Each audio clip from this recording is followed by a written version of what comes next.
What's happening, Panda Nation? Peter Von Panda here. I thought I'd go live with another episode of the Peter Von Panda podcast here.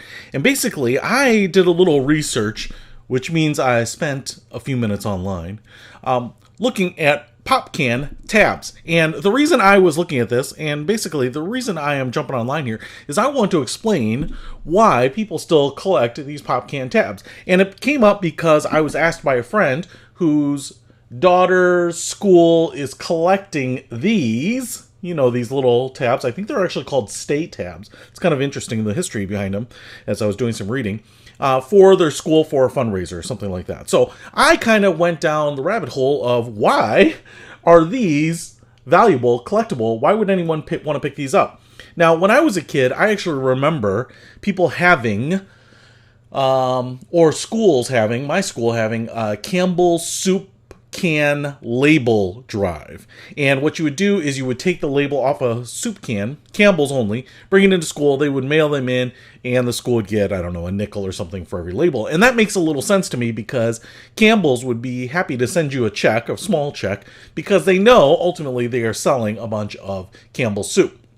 So that made sense to me, but this little tab here doesn't have anything on it. It doesn't say Coke or Pepsi or Faygo or Sprite or anything like that. And so what makes this so valuable?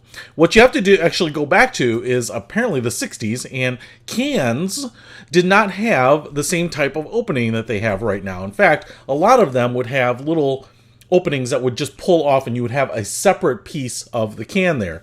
And I actually remember some of the juice cans. I think they still have them, like a little foil pull off the top, and then you would drink it.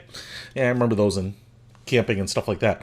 But what would end up happening is that you would use the tab, and I actually don't know what these look like, but you would remove it and you would actually have two separate pieces. And then what a lot of people would do was throw those. What's happening, Fun Swag?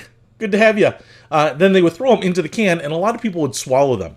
The other problem was sometimes the tabs apparently were steel where the can was aluminum. And so basically what you had is if people put the steel in there, it would make recycling the can impossible because now you would actually have the two different types of metals all in the same pool, and it would kind of taint it. So along came in the 70s, apparently, what we know now as the stay tab, and they called it that as far as I can tell because you would pry it open and it was tethered right there, and so the tab would stay with the can. On top of that, it was made out of the same material, so the fact that the tab would stay on the can was pretty valuable in that the whole can could be recycled. All right, so fast forward to modern day. Why take this off? So it turns out the reason is, and some charities will take this, is twofold. One, what type of flavor is that soda? This can I have here is orange, vanilla, Coke, zero sugar. Delicious. So this tab, and I've already gone ahead and taken it off, and you might be able to recall that you use it to pop it open. It's like a little lever. It opens it up, and then you can kind of wiggle it off and pull it off. Now, it actually all stays together pretty well here.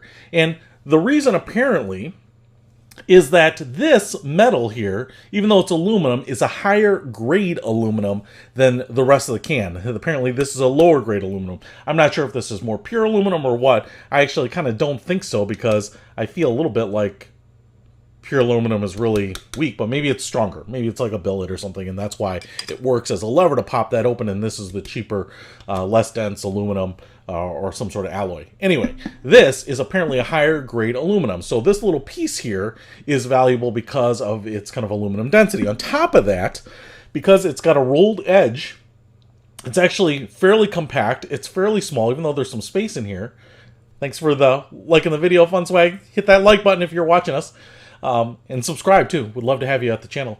It's actually a fairly dense piece of aluminum. As you can see, the rolled edge, it chips pretty flat. It doesn't have a lot of weight because of its aluminum, but this can is also very light. And the difference here is that this is very small and this is very large. And even if you compact these down, I think you would want to. But like this, if you collect these and send them in, you're sending in a large volume of stuff if you send in these cans, but you're not sending in a lot of actual aluminum. This, if you send in a bag of these, that would be a lot more aluminum than a bag of cans. Now, if you crush them, I feel like you'd probably be able to do a pretty good job of having some similar density. But anyway, collecting these in bags apparently is a fairly dense, high-grade aluminum, and so they are purchased or recycled at, a faster rate, and or at a higher price too. In fact, I think like places like the Ronald McDonald House will take these as donations because they get some money. Now, I don't think recycled aluminum collects a lot of money. As far as I could tell, you actually have to have quite a bit of aluminum to equal $100. So it's not something I think you will get generally rich on, but that is my understanding of why schools and my friends are collecting these pop tabs off beer cans, pop cans, soda cans, those types of things, because of the aluminum and the density in the packaging. So that's it. That is my lesson for today while we are all homebound because of the coronavirus. So look forward to seeing you later. Hit like and subscribe. Stay tuned. Subscribe to my podcast, Peter Von Panda. Out.